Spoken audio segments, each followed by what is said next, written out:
কায়দা কায়দা যে পুস্তকে পুস্তকে কোরআন পড়ার কুরআন পড়ার নিয়ম নীতি বর্ণনা করা হয় তাকে কায়দা বলে। তাকে কায়দা বলে।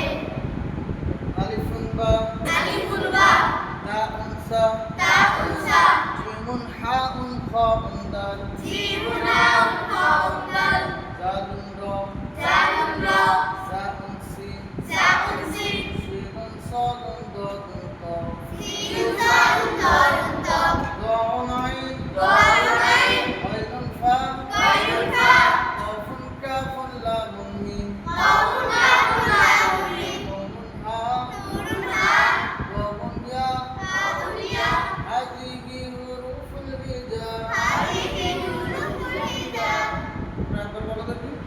আলিফুল বা তাউন সা জিমুন হাউন খাউন দাল জালুন র সাউন সিন সিনুন সাদুন দালুন তা দাউন আইন গায়রুন ফা কাফুন কাফুন লামুন মিম নুরুন হা ওয়াউন ইয়া হাযিহি হুরুফুল হিজা। অক্ষর চিন্তা অশুদ্ধ দ্বারা হয় না।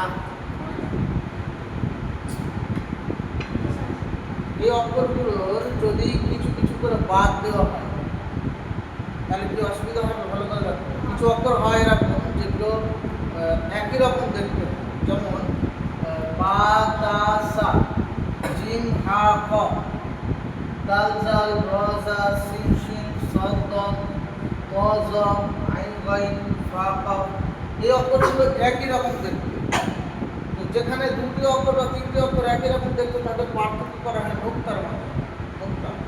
নোক্তা কোনো জায়গায় একটা দেওয়া হয়, কোনোটায় দুটো, কোনোটায় তিনটে। হ্যাঁ, এই যে উপরে নিচে করে দেওয়া হয় পার্থক্য করার জন্য, এভাবে করা হয়। তো এই অক্ষরগুলো চেনার জন্যে নোক্তাই মেইন ম্যাটার। যদি এই বা চেনার উপায় কি, নিচে একটা নোক্তা হয়, বা যদি একটু ছোট করে দেওয়া হয়, নোক্তা তো ঠিকই থাকছে, তাই না? চেনা যাবে কি না? আচ্ছা, তাও যদি এরকম ছোট করে দেওয়া হয়, অসুবিধা আছে? চেনা অসুবিধা হচ্ছে সা। আচ্ছা, যুক্ত অক্ষরের ক্ষেত্রে অতিরিক্তটা বাদ দেওয়া হয়। এই জিনটা চেনার জন্য, হাটা চেনার জন্য, খটা চেনার জন্য এই মাথাটা যথেষ্ট। এই অতিরিক্ত যেটা ঝুলে আছে, এটা যদি মুছে দেওয়া হয় তাহলেও কি চেনা যাবে? চেনা যাবে। খালি মাথাটা দেখেই চিনতে হবে, ঠিক আছে? আচ্ছা, দাল জাল রজা তেমন বিশেষ কোনো পরিবর্তন হয় না, শুধু দালের ক্ষেত্রে জালের ক্ষেত্রে যেমন বসিয়ে দেওয়া, যেটা উপর ডান দিক বাম দিক হয়ে আছে এটা উপর নিচে করে দেওয়া, ব্যাস এতটুকু পার্থক্য। রজা যেমন আছে তেমনই থাকে, একটা অক্ষর হয়তো এই পাশ থেকে জুড়লো, ঠিক এমনই দেখাবে, বিশেষ পরিবর্তন কিছু হয় না। তবে এই সিন সিন, এই যে বড় পেট, হ্যাঁ, সব দল, এই যে বড় পেট, এগুলো মুছে দেওয়া হয়, তখন কি হয়ে যায় যে বডিটা সলিড হয়ে যায়, সলিড এমনি হয়ে যায়, সলিড। তাহলে কি চিনতে অসুবিধা হবে? চেনার উপায় কি? এই দাঁত, দাঁত দেখে চিনে বলতে হবে। সিনসিনের চেনার উপায় দাঁত, সব দলের চেনার উপায় এই মাথাটা। অনেকে সব দলের সঙ্গে তজল মানে গুলিয়ে ফেলে।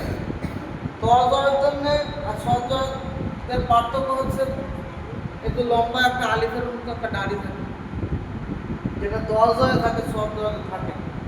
তবে মনে রাখতে হবে তজলের কোনো স্পেশাল পার্থক্য পরিবর্তন কিছু থাকে না, যেমন আছে অমন থাকে। আচ্ছা, আইন গয়েন, একটা ভালো জিনিস, ভালো করে খেয়াল করতে হবে। আইন গয়েন একটা মুছে দিলে দেখতে যেন হামজার মতো হয়ে যায়, দেখতে হামজার মতো হয়ে যায়, কিন্তু বিষয় হচ্ছে আইনে তো নোক্তা হয় না। যদি মনে করো গয়নের সঙ্গে হামজার সম্পর্ক নেই, কেননা গয়নে নোক্তা হয়, তাহলে সেই ক্ষেত্রে বলতে হবে আইনের সঙ্গে একটা সামঞ্জস্যতা পাওয়া যায়, একটা সম্পর্ক আইনের মতো হয়ে যায়। কিন্তু মনে রাখতে হবে হামজা কখনো জুড়ে থাকে না, হামজা কখনো জুড়ে থাকে না, ও সিঙ্গেলই থাকে।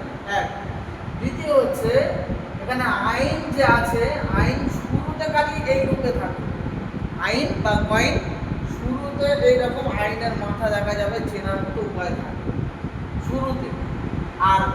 যদি শুরুতে থাকে তাহলে আইন কারোর সঙ্গে জুড়ে থাকে।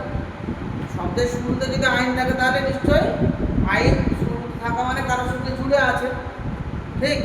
আচ্ছা, হামজা যদি শুরুতে থাকে কারোর সঙ্গে জুড়ে থাকবে না।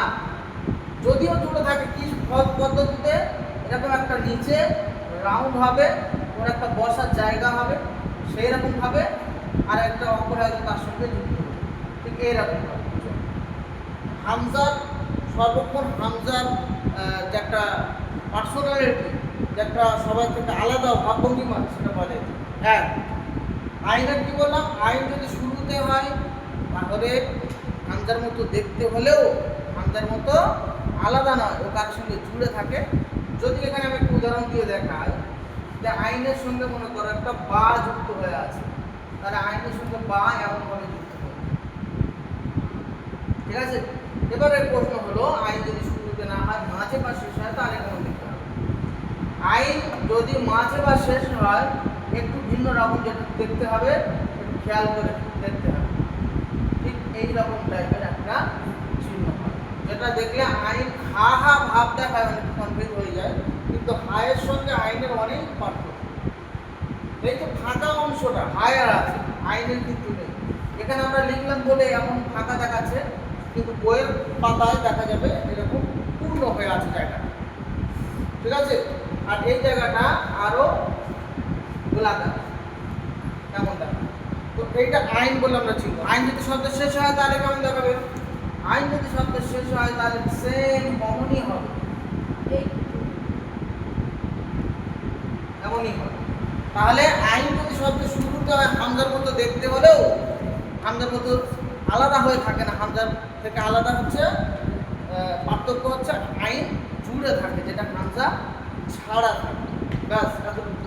আচ্ছা, ফা এবং কফের ক্ষেত্রে যুক্ত যদি হয় ফা এবং কফ, করে দেখাও, তাহলে ফা এর অতিরিক্তটা মুছে দেওয়া হয়, কফের অতিরিক্তটা বাদ দেওয়া হয়, তাহলে দুজনের মাথা একই রকম হয়ে যায়, দুজনের মাথা একই রকম হয়ে যায়, দেখতে কিছুটা ওয়াওয়ের মতো হয়ে যায়, ওয়াওয়ের মতো হয়ে যায়।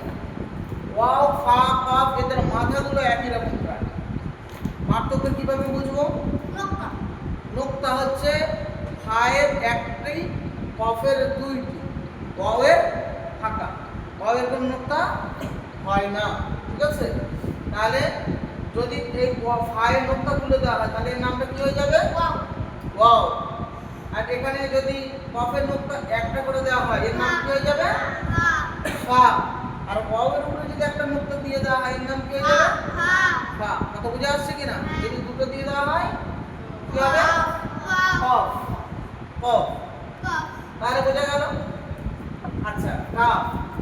কাফের কথা আমি বলেছিলাম যে কাফের পেটে এমন একটা ক্যাঙ্গারুর মতো পেটে বাচ্চা, যে বাচ্চাটা ক্যাঙ্গারুই হয় পরে। তো এই বাচ্চাটা বড় হয়, বাইরে বার হয়, দেখতে এরকম হয়, যেটা ভেতরে ছিল বাইরে বার হয়েছে, ঠিক আছে? সে ছোটটাই বড় হয়েছে, তো এটা কাফই হতে হয়, কাফই বলা হয়। মনে রাখতে হবে ব্যাকাটারা অক্ষর একটাই আছে, সেটা হলো কাফ। কি নাম? কাফ। কফ আর কাফের মধ্যে পার্থক্য আছে, হ্যাঁ, আওয়াজে পার্থক্য করতে হবে, পরিষ্কার করতে হবে। আচ্ছা, লাম। লাম এতটা যে দেখানো রয়েছে, যুক্ত অক্ষরের ক্ষেত্রে এতটা থাকবে না, হয়তো হালকা সামান্য থাকবে, সামান্য। অনেকে আলিফের সঙ্গে ঘুরিয়ে ফেলে, আলিফ না, মনে রাখতে হবে আলিফ ডান দিকে ব্যাকে, বাম দিকে নয়। আলিফ অনলি ডান দিকে ব্যাকে, ডান দিকে, আর লাম বাম দিকে। কোনো জায়গায় যদি দেখা যায় আলিফ বা লাম, যেটা কনফিউজ হচ্ছে, মাঝখানে আছে, দুই দিকে তার টাচ আছে, তাহলে নিশ্চিতভাবে সেটা লাম, নিশ্চিতভাবে সেটা লাম। আচ্ছা, মিম। মিম এমনই হয়, আরও অনেক সময় মিমের সঙ্গে যদি কোনো অক্ষর জুড়ে থাকে তাহলে মিমটা দেখতে এরকম হয়, নিচের দিকে নেমে যায়।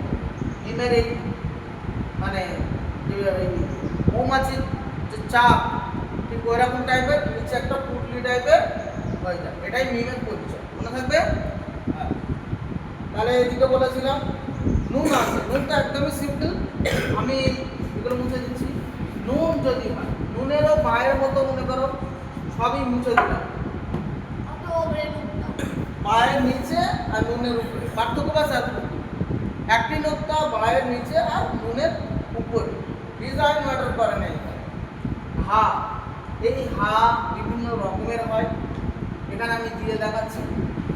শুরুতে যদি হা হয় এমন দেখায়, মাঝে যদি হয় তাহলে হা এমন দেখায়, আর শেষে হলে হা এমন দেখায়। ঠিক আছে, এই সমস্ত পরিচয়ের আছে যেগুলো দেখলে চেনা যায়। বাও তো বললাম নোক্তা না থাকলে, বাও নোক্তা থাকলে হা বা কবের সঙ্গে একটা সম্বন্ধ তৈরি হয়। ইয়া একটা ভারী কনফিউশনের জিনিস। এই ডিজাইন আমরা খুঁজি সাধারণত যে আমরা করেছি সেগুলো হচ্ছে এই ডিজাইন করেছি স্বাভাবিকভাবে, কিন্তু নিচে দুটো নোক্তা হয়, এটা আমরা বাচ্চাদেরকে হয়তো বলি না সহজে, বা হয়তো বোঝাতে ভুলে যায়। মনে রাখতে হবে এটার সঙ্গে নিচে দুটো নোক্তার এর কী ব্যাপার আছে। মনে রাখতে হবে শব্দের শুরুতে বা মাঝে যদি ইয়া আসে, কি বললাম, শব্দের শুরুতে বা মাঝে যদি ইয়া আসে, সেই ক্ষেত্রে ইয়ার নোক্তা হবে কি হবে, ইয়ার নোক্তা হবে দুইটি। এবং যদি শব্দের শেষে আসে ইয়া, তার কোনো নোক্তা হবে না, ডিজাইন হবে। ডিজাইন থেকে চিনতে হবে। কি বললাম, যদি শব্দের শুরুতে বা মাঝে আসে ইয়া, সেই ক্ষেত্রে দুটি নোক্তা দেখা যাবে নিচে। দুটি নোক্তা একটাই অক্ষর, তার নাম ইয়া। নিচে দুটি নোক্তা একটাই অক্ষর, তার নাম ইয়া। আর উপরে দুটি নোক্তা দুটো অক্ষর আছে, তা এবং কফ। পার্থক্য কি, তা অতি সিম্পল হয় এবং কফের উপরে দুটি নোক্তা হয় ঠিকই, কিন্তু কফের একটা বড় মাথা হয়। এই মাথা দেখে চিনতে হবে পার্থক্যটা তৈরি হয়। ঠিক আছে, তাহলে এই পর্যন্ত আমরা যুক্ত অক্ষর চিনলাম। তাহলে আমি এখানে কিছু উদাহরণ দিয়ে দেখাচ্ছি। আমি কিছু অক্ষরকে আমি মিল করিয়ে দেখাচ্ছি, আসলেই চিনতে অসুবিধা হচ্ছে কিনা, আসলেই চিনতে অসুবিধা হচ্ছে কিনা আমি দেখতে চাইছি। বোর্ডের দিকে দেখাতে হবে।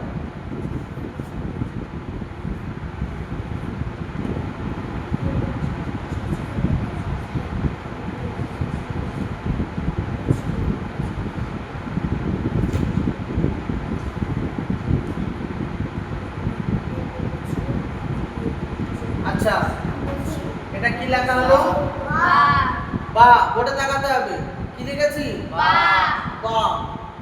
নিচে একটা নোক্তা হলো তাই বা। যদি এটা দুটো হতে কি হতে না, জোরসে বলো, ইয়া।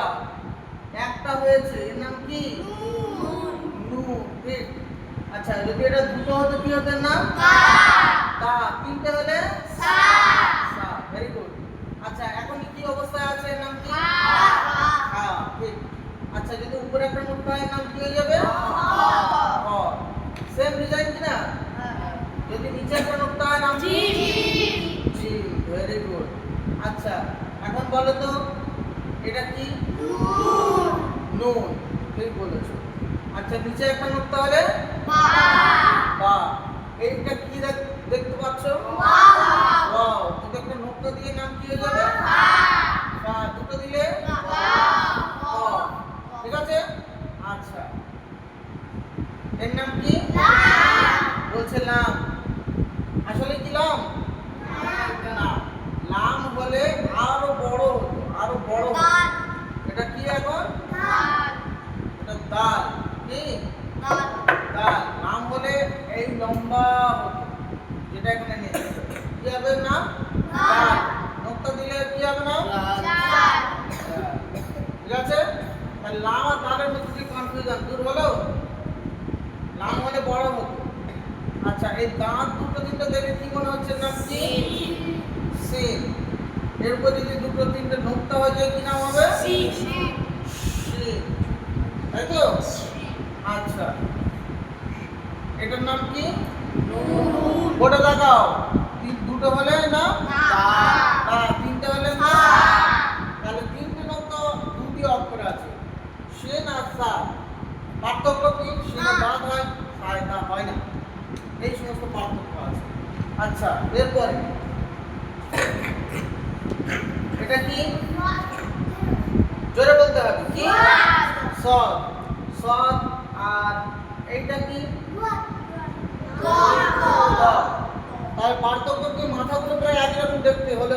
পয়ের জায়গা লম্বা দাঁড়িয়ে আছে যেটা সদে নেই। নোক্তা দিলেও ঠিক তাই, মানে পার্থক্য ওইভাবেই হবে। কি নাম? গজ। এর নাম জ। তাই তো? হ্যাঁ। আমি এইটা বলবো কি নামের? এখন কি নাম? হামজা। যদি খালি থাকে তাহলে হামজা, আর যদি এর সঙ্গে একটা অক্ষর যুক্ত হয়ে যায় তখন এর নাম কি হয়ে যাবে? আইন। এখন কি লিখেছে আইনের সঙ্গে? কি এটা? ওয়াও। কি? হা। হ্যাঁ, হা। আচ্ছা, এই ব্যাকা অক্ষরটা কি বলেছিলাম? কাফ। এখন বলো তো এটা কি? আলিফ। লম্বা আলিফ। এখন বেঁকে গেল, লাম হয়ে গেল। এতক্ষণ আলিফ ছিল, বাম দিকে মিলে ছিল বলে। আচ্ছা, এই পুঁটিটা তাহলে কি হবে? মিম। Very good. আচ্ছা, এবার বলো তো এটা কি? ইয়া। আচ্ছা, এবার বলো এটা কি? এটাও ইয়া। আমি বলেছিলাম শব্দের মাঝে বলে তখন ইয়া নোক্তা হবে দুইটি নিচে, আর যদি শব্দের শেষে ইয়া হয় তাহলে শুধু ডিজাইন হবে, নোক্তা হবে। তাহলে আমরা যুক্ত অক্ষর আঙুলে চিনে ফেলেছি। তাহলে এইভাবে ইনশাআল্লাহ আমরা আগামীতে হারাকাত লাগাবো এবং পড়া আগিয়ে যাবো। ঠিক আছে?